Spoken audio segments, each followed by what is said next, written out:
Hi there, my name is Jason and this is another biodynamic video for the month of September, looking at the lunar and planetary rhythms for the month ahead.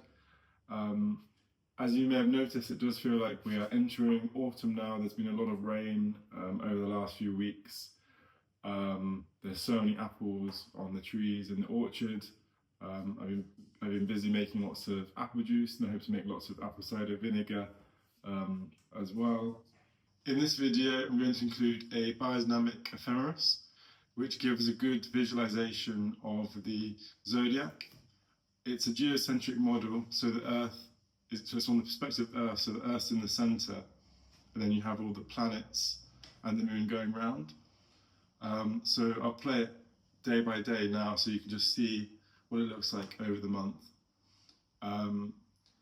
And it's just a good way of understanding the zodiac and how we get the different biodynamic days as the moon moves around, and also when the planets become in opposition or form trines.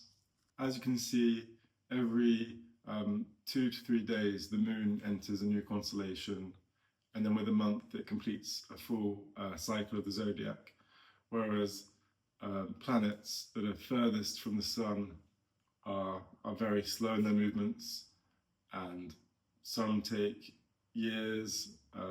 This is something I'm working on, and you can play around with it at ephemeris.biodynamictrainee.com and let me know what you think. It's still a work in progress, but it gives a good way of visualizing the cosmos and the zodiac in a very abstract way.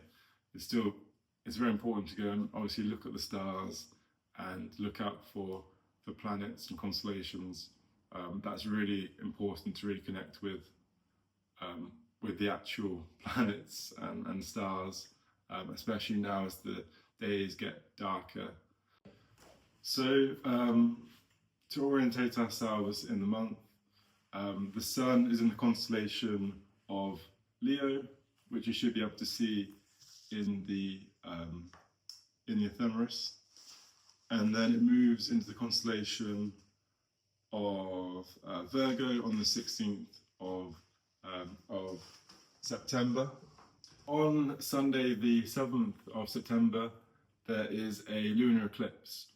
So that happens when there is a full moon and the Earth is positioned between the moon and the sun, and this casts a shadow onto the moon, and it's visible in the UK around 7:30 on Sunday evening.